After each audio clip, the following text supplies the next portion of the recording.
बड़े घर की बेटी, लेखक मुंशी प्रेमचंद। बेनी माधव सिंह गौरीपुर गांव के जमींदार और नंबरदार थे। उनके पितामह किसी समय बड़े धन धान्य संपन्न थे। गांव का पक्का तालाब और मंदिर, जिनकी अब मरम्मत भी मुश्किल थी, उन्हीं के कीर्ति स्तंभ थे। कहते हैं इस दरवाजे पर हाथी झूमता था। अब उसकी जगह एक बूढ़ी भैंस थी, जिसके शरीर में अस्थि पंजर के सिवा और कुछ शेष ना रहा था, पर शायद दूध बहुत अधिक देती थी, क्योंकि एक ना एक आदमी हांडी लिए उसके सिर पर सवार ही रहता था। बेनी माधव सिंह अपनी आधी से अधिक संपत्ति वकीलों को भेंट कर चुके थे। उनकी वर्तमान आय 1000 रुपए वार्षिक से अधिक ना थी।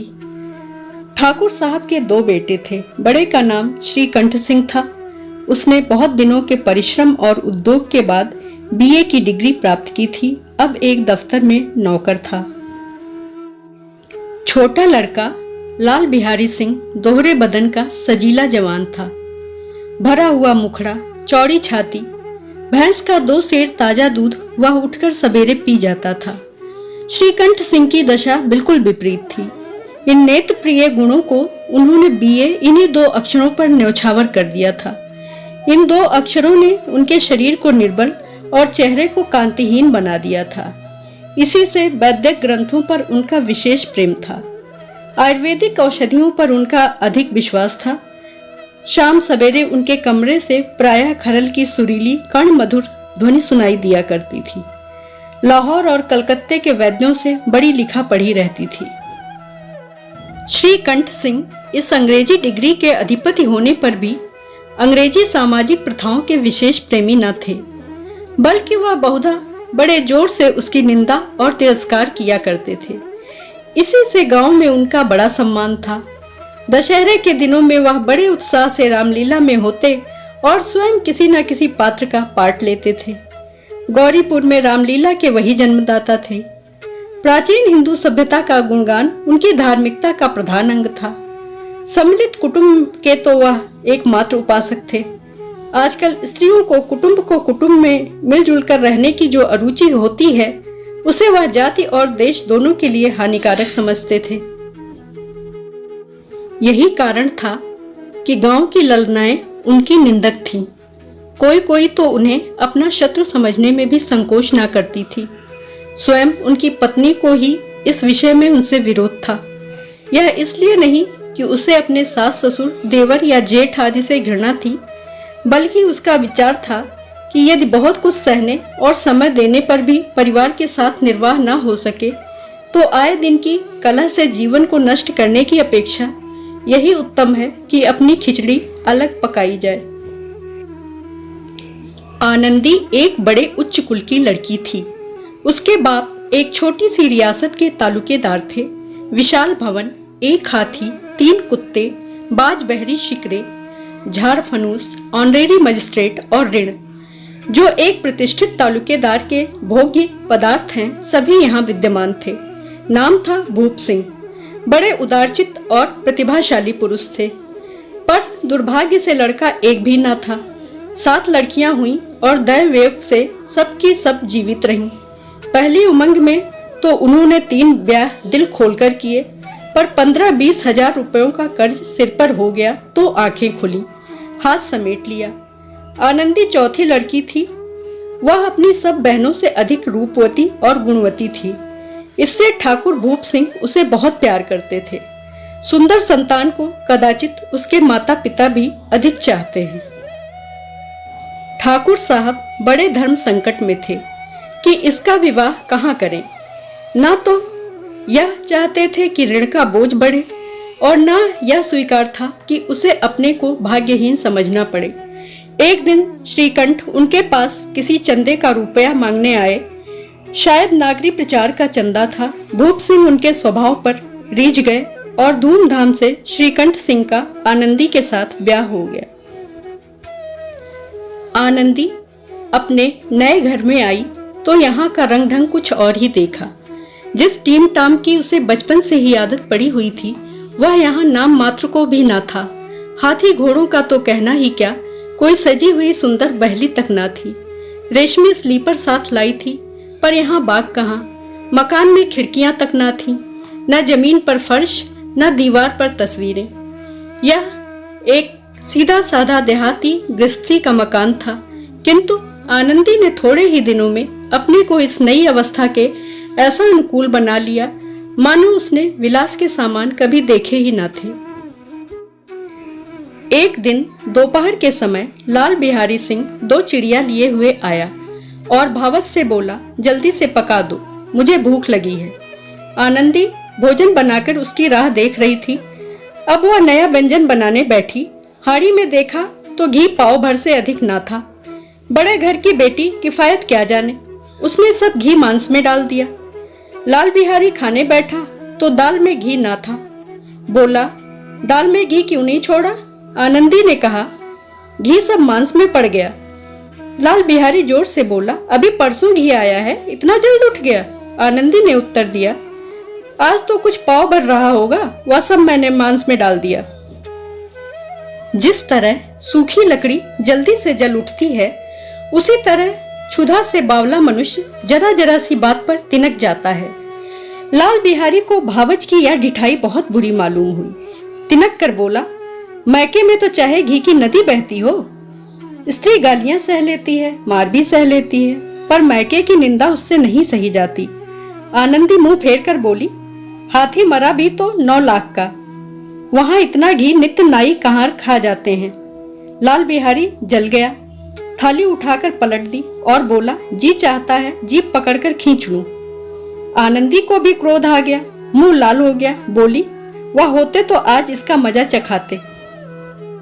अब अपढ़ उजड ठाकुर से ना रहा गया। उसकी स्त्री एक साधारण जमींदार की बेटी थी। जब जी चाहता उस पर हाथ साफ कर लिया करता था। खड़ाऊ उठाकर आनंदी की ओर जोर से फेंकी और बोला, जिसके गुमान पर भूली हुई हो उसे भी देखूंगा और तुम्हें भी। आनंदी ने हाथ से खड़ाऊ रोकी, सिर बच गया पर उंगली में बड़ी चोट आई।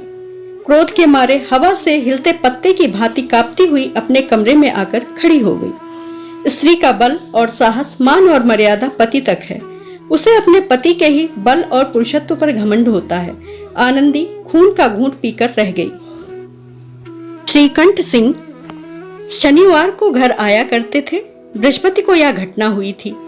2 दिन तक आनंदी कोप भवन में रही, ना कुछ खाया ना पिया, उनकी बाट देखती रही। अंत में शनिवार को वह नियमानुकूल संध्या समय पर आए और बाहर बैठकर कुछ इधर उधर की बातें, कुछ देश काल संबंधी समाचार तथा कुछ नए मुकदमों आदि की चर्चा करने लगे। यह वार्तालाप 10 बजे रात तक होता रहा। गांव के भद्र पुरुषों को इन बातों में ऐसा आनंद मिलता था कि खाने पीने की भी सुधि ना रहती थी।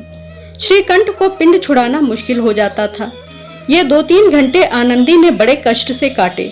किसी तरह भोजन का समय आया, पंचायत उठी, एकांत हुआ तो लाल बिहारी ने कहा, भैया आप जरा भाभी को समझा दीजिएगा, मुंह संभाल कर बातचीत किया करें, नहीं तो एक दिन अनर्थ हो जाएगा।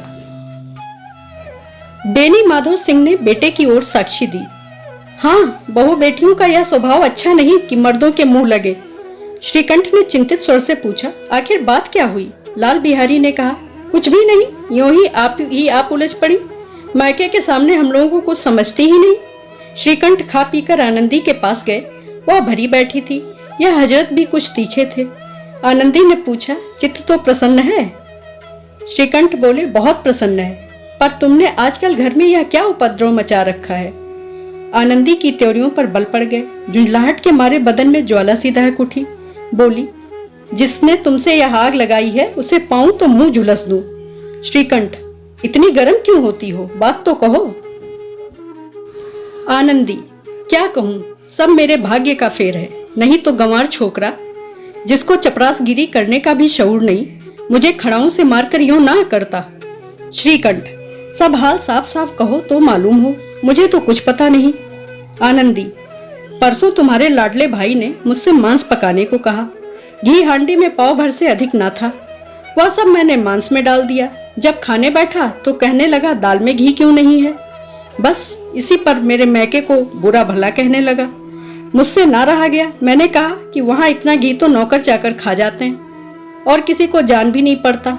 बस इतनी सी बात पर इस अन्यायी ने मुझ पर खड़ाऊं फेंक मारी। यदि हाथ से न रोक लूं तो सिर फट जाए। उसी से पूछो मैंने जो कुछ कहा है वह सच है या झूठ। श्रीकंठ की आंखें लाल हो गईं। बोले, यहां तक हो गया इस छोकरे का यह साहस। आनंदी स्त्रियों के स्वभावानुसार रोने लगी, क्योंकि आंसू उनकी पलकों पर रहते हैं। श्रीकंठ बड़े धैर्यवान और शांत पुरुष थे। उन्हें कदाचित ही कभी क्रोध आता था। स्त्रियों के आंसू पुरुष की क्रोधाग्नि भड़काने में तेल का काम देते हैं। रात भर करवटें बदलते रहे, उद्विग्नता के कारण पलक तक नहीं झपकी।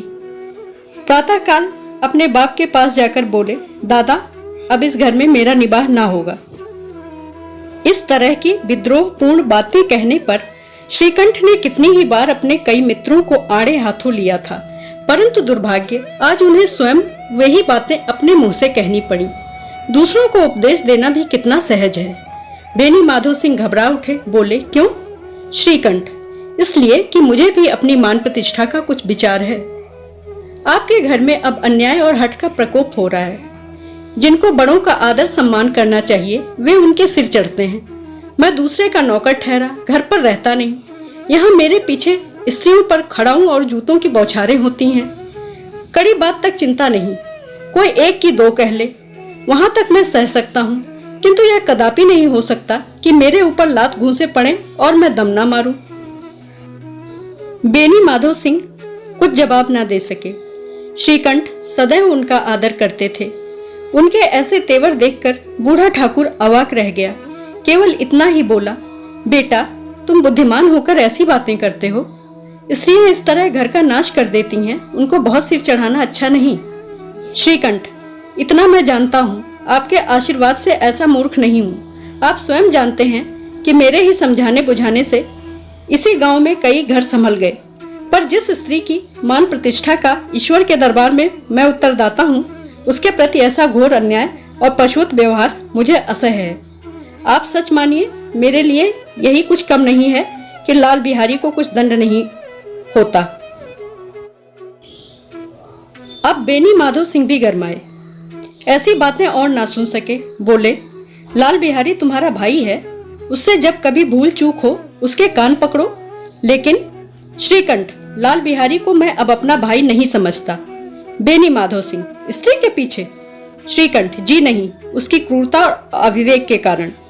दोनों कुछ देर चुप रहे।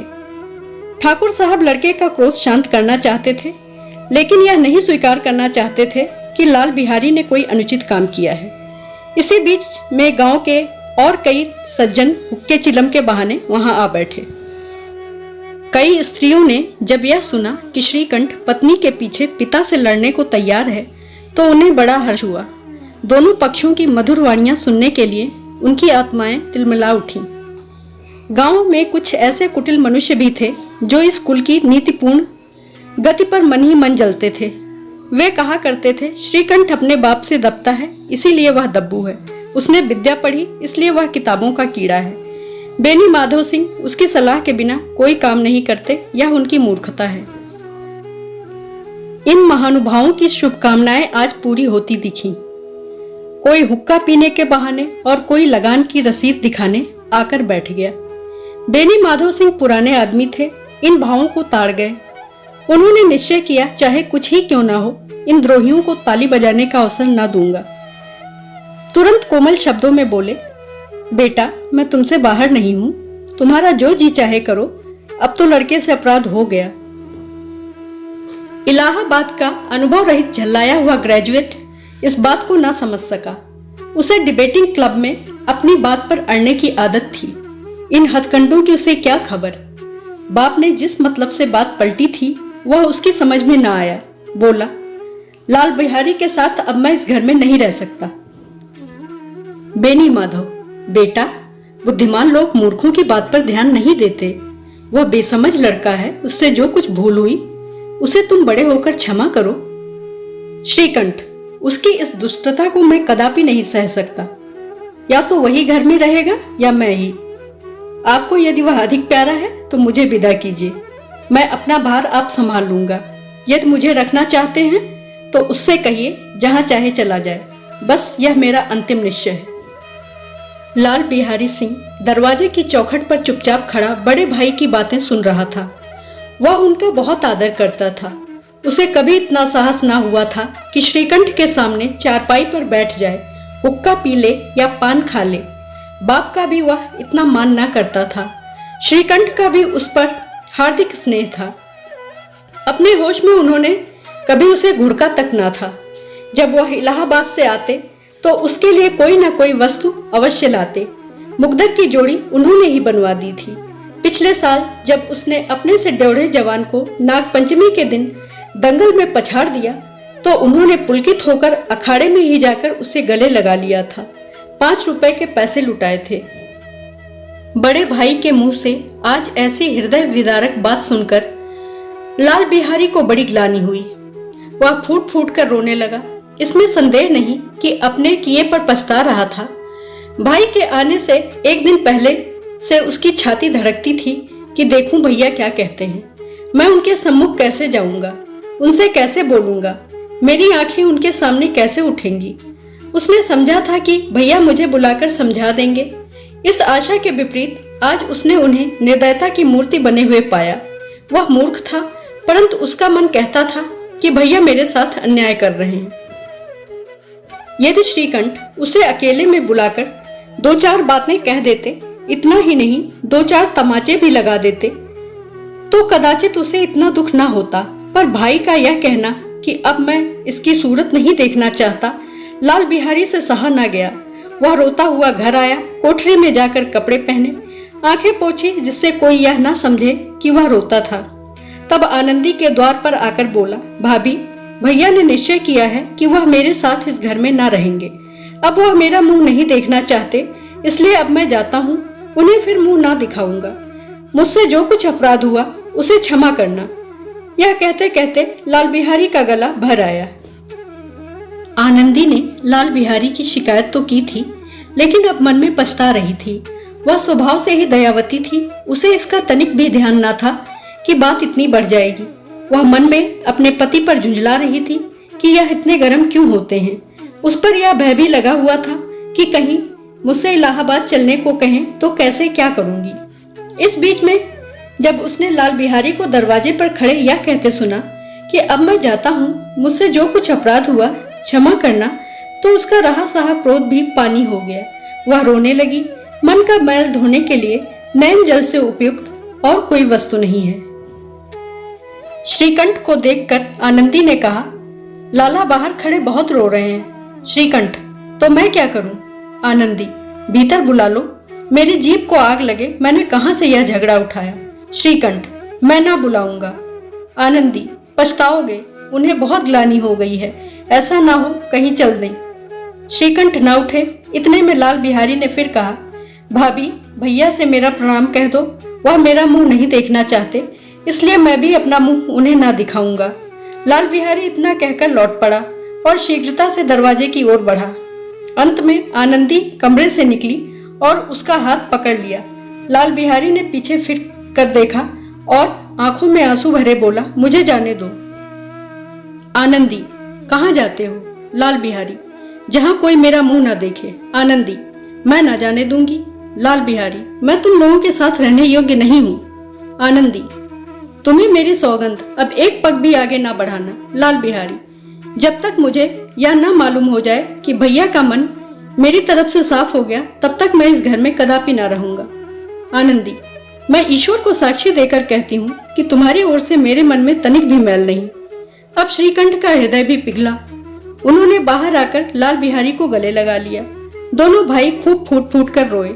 लाल बिहारी ने सिसकते हुए कहा, भैया, अब कभी मत कहना कि तुम्हारा मुंह ना देखूंगा।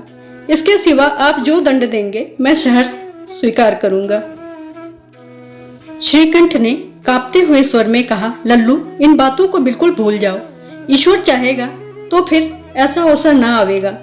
बेनी माधो सिंह बाहर से आ रहे थे। दोनों भाइयों को गले मिलते देखकर आनंद से पुलकित हो गए। बोल उठे, बड़े घर की बेटियां ऐसी ही होती हैं, बिगड़ता हुआ काम बना लेती हैं। गांव में जिसने यह वृतांत सुना, उसी ने इन शब्दों में आनंदी की उदारता को सराहा। बड़े घर की बेटियां ऐसी ही होती हैं।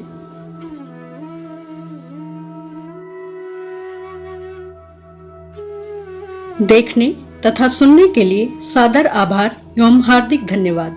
कृपया मेरे चैनल को सब्सक्राइब और वीडियो को लाइक, शेयर और कमेंट करना न भूलें।